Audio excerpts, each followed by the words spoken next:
Coucou les gars, j'espère que vous allez bien. Aujourd'hui on se retrouve pour une petite vidéo sur comment je décompresse après le travail parce que c'est important de se déconnecter, sauf que j'ai mis du temps à faire la transition entre mon travail et chez moi. Du coup là il est 18h26, je viens de rentrer chez moi. En général je quitte du taf vers 17h30. Je vous ai pas dit parce que d'ailleurs je vous dis que je taffe, mais en fait je suis en alternance. Moi je fais des études de communication. Et là, je suis en première année de master, donc je vais bientôt rentrer dans ma deuxième année de master. Pour vous mettre un petit peu en contexte, au départ, moi, j'étais une meuf très stressée par le travail. Bon, après, j'ai eu une première alternance qui s'est assez mal passée. Là, ça se passe très bien où je suis actuellement. J'aime bien ce que je fais, mais j'avais quand même du mal à me déconnecter le soir en rentrant chez moi. Je repensais encore à mes projets. Des fois, je ressortais mon ordi alors que j'étais rentrée chez moi et que j'étais censée me déconnecter. Donc pour tous les stressés un petit peu du travail ou les gens qui ont beaucoup de charge mentale et qui ont du mal à se déconnecter, je vais vous montrer un petit peu ma routine et j'espère que ça va vous inspirer. Première étape, tu te déconnectes de tout. Tu enlèves tes notifications de ta boîte mail, de ta messagerie et après tu peux déjà penser plus à ta vie, à l'instant présent et pas à ce qui s'est passé dans ta journée ou ce qui se passera demain. Finalement, on va rentrer dans le vif du sujet. Qu'est-ce que moi je fais quand je rentre du travail? Déjà, la première étape, parce que je vis dans un petit studio, enfin petit, en vrai il est très bien, mais vu que je vis dans un studio et que je passe la plupart de mon temps dans mon lit, il faut que je me lave, parce que je sais pas s'il y a d'autres gens comme moi, pour moi c'est la norme, mais je sais qu'il y a plein de gens qui prennent pas ça en compte. Je ne peux pas m'asseoir ou m'allonger dans mon lit avec mes vêtements de dehors. Je peux pas m'installer avec mes habits sales sur mon lit. En plus, je trouve que rentrer et direct se mettre en pyjama, aller prendre sa douche, ça permet vraiment de faire la transition entre ta journée de travail et chez toi. Donc, quand on rentre, on se décrasse, on se met en tenue de chill et on y va. Bon, désolé, la luminosité a un peu changé là, on est dans ma salle de bain, donc c'est pas fou. Je vais me démaquiller, donc je vous retrouve juste après m'être démaquillée parce que là vous allez juste faire face à un film d'horreur. Vraiment, quand tu te démaquilles et que t'as tout le mascara qui coule, donc je vous retrouve dans 2 secondes. Je suis démaquillée, oh là là, j'ai des cernes. Vu que je veux profiter le soir de ma journée, j'ai pas envie d'aller me coucher tout de suite parce qu'il y a encore d'autres trucs que j'ai envie de faire. Du coup, bah, je me couche super tard. Moi, il me faut au minimum 8 heures de sommeil pour que je puisse faire ma journée. Et là, en ce moment, je suis pas du tout à 8 heures de sommeil. Je me couche genre à des minuit, 1 heure du mat. J'ai des cernes et je suis fatiguée. Je vais essayer d'améliorer ça un peu ce soir parce que j'ai la flemme de rattraper toute ma fatigue le week-end. Le week-end, j'ai envie de faire des choses, de bouger. Et j'ai pas envie de rester chez moi à rien faire finalement. On a eu un week-end de 3 jours le week-end dernier, le week-end du 15 août. Ça, c'était trop bien. Je trouve que les semaines de 4 jours où t'as 3 jours de week-end, t'as vraiment le temps de faire des choses. Tu peux et te reposer et bouger. Là, quand on a 2 jours de week-end, limite, je me sens coupable de ne pas bouger du week-end. Alors que finalement, non, le week-end, c'est aussi fait pour se reposer. Mais c'est ça que j'aime pas trop dans ce rythme de vie. Mais bon, en attendant, je fais avec ce que j'ai. En soi, mon rythme me convient très bien pour l'instant. Je pense plus au niveau de l'avenir où là, faire ça toute sa life, ça doit être assez fatigant. Bon, trêve de blabla, maintenant on passe à la douche. Je me suis démaquillée le visage avec cette huile démaquillante de chez...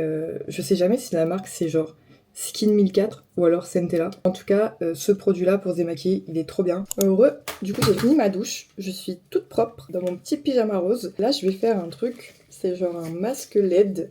Ça fait un moment que je l'ai pas fait. T'as des petits LED à l'intérieur du masque et tu vas pouvoir mettre différentes couleurs. Chaque lumière a un peu ses vertus. Ok, donc là, tu prends le truc, tu le mets comme ça. Là, vous êtes en train de vous dire, mais qu'est-ce que je suis en train de regarder? Faut trust the process, ok?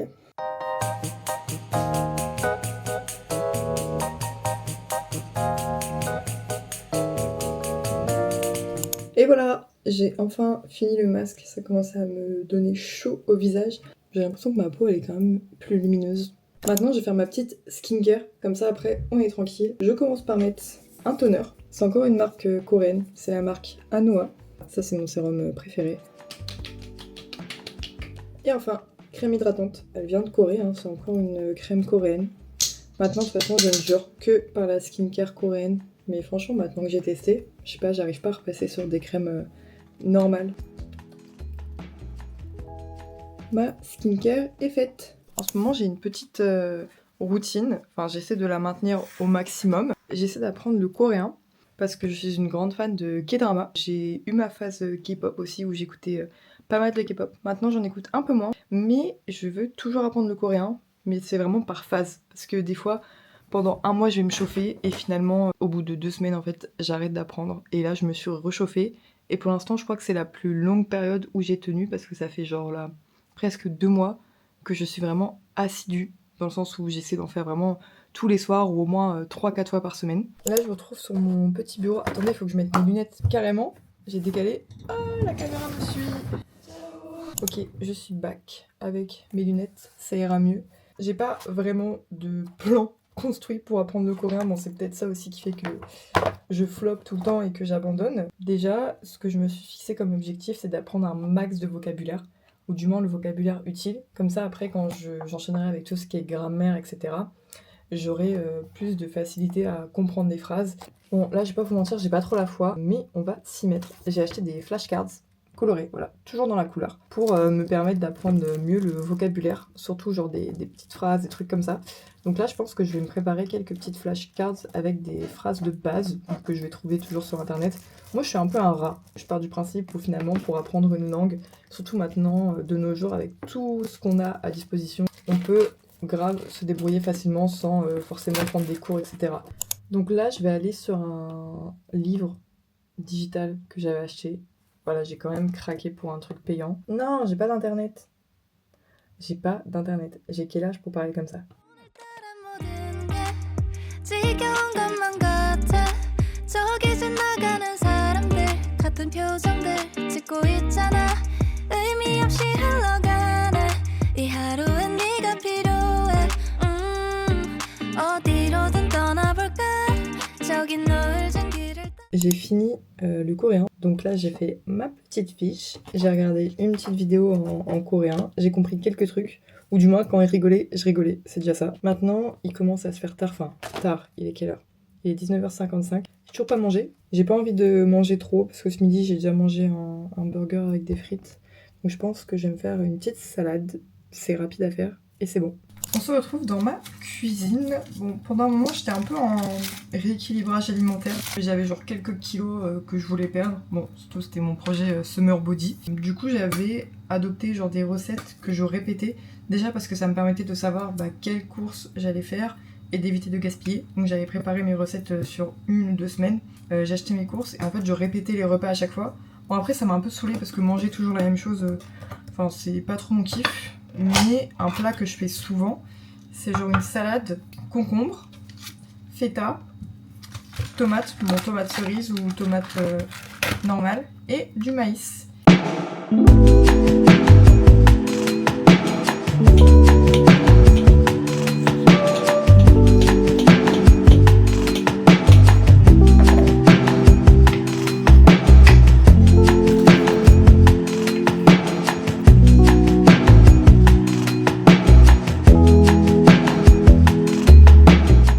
À table. C'est parti, on va miam miam. Je ne peux pas manger en silence, il faut que je regarde un truc, une vidéo YouTube, un truc comme ça. C'est quoi ça? Il y a une mouche. Quand tu manges seul et que tu parles pas, je pense trop au mème, genre la vidéo de la petite souris qui mange toute seule.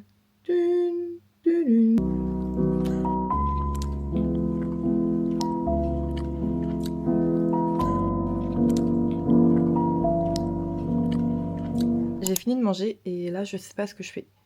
Je pense je vais me poser et je vais regarder un K-drama.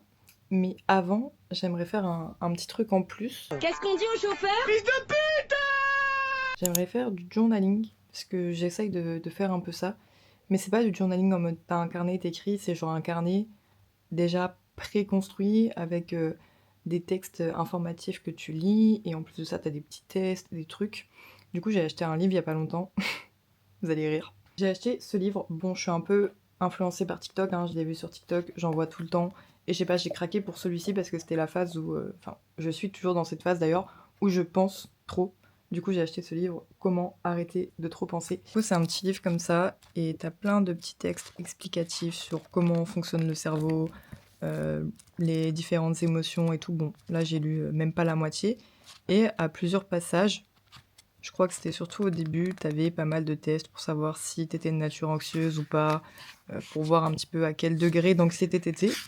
Et j'ai découvert que c'était pas mal élevé, malheureusement. Mais bon, justement, on va travailler dessus. Je vous ai mis en mode petite lumière tamisée pour qu'on se mette dans l'ambiance chill avant le dodo. Regardez, il y a mon petit lapin en fond, enfin mon énorme lapin. Je sais pas comment je l'appelle, je lui ai jamais donné de prénom. Venez, on lui trouve un nom. Donnez-lui un nom en commentaire. Pour mettre un peu de contexte, je suis une fille qui pense énormément. Je réfléchis, je surréfléchis beaucoup.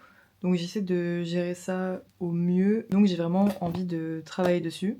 Bien sûr, à côté de ça, je suis déjà allée voir des psychologues, des choses comme ça, parce que je sais que c'est pas non plus un livre qui va me guérir.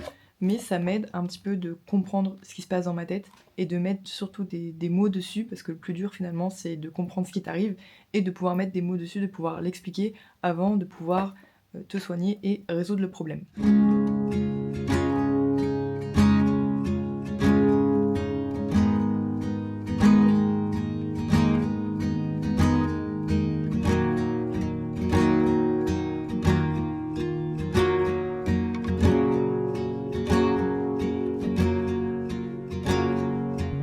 Je viens de faire un petit exercice pour faire marcher son intuition, donc pour éviter justement de trop réfléchir pour prendre des décisions au quotidien, que ce soit des décisions simples en mode quel produit j'achète au supermarché, ou des décisions un peu plus compliquées dans la vie. Bon, des fois t'as besoin de réfléchir, mais parfois, c'est souvent mon cas, je réfléchis pour rien. Et l'exercice te demandait en gros de te poser une question avec genre par exemple une réponse assez claire. Je le fais ou je le fais pas, oui ou non. Et je me suis posé des questions, donc des questions sur lesquelles j'aurais pu réfléchir pas mal de fois d'habitude. Et je devais donner ma réponse en 30 secondes. Et là, j'avais une réponse qui sortait et je devais du coup écrire en plus de ma question quel sentiment j'avais ressenti au moment où j'ai donné cette réponse. Et par exemple, j'ai posé une question que je me posais sur ma vie et j'ai eu la réponse instantanément. Et quand j'ai eu cette réponse, j'ai ressenti un sentiment d'excitation, de joie, de paix intérieure. Donc je pense que finalement mon intuition me dit vas-y. Tout ça pour dire que finalement, il faut écouter son intuition. Par contre, ma skin elle glow un peu. Hein.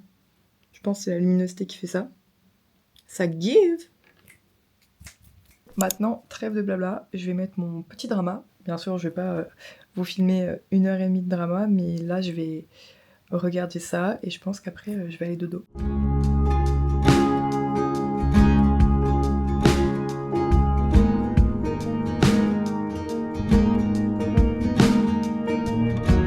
J'ai regardé mon petit drama et là je vais aller faire dodo parce que j'ai besoin d'une bonne nuit de sommeil. J'espère qu'en tout cas cette vidéo vous aura plu et qu'elle vous aura aidé un petit peu à comprendre ce qui se passe, à mieux vous déconnecter après le travail et à prendre du temps pour vous. Bien sûr, je suis pas là pour être une psy ou mes conseils, vous les prenez ou vous les prenez pas. Mais je sais que ça fait toujours du bien de voir des personnes qui vivent la même chose que nous parce qu'on n'est pas tout seul. Bonne nuit.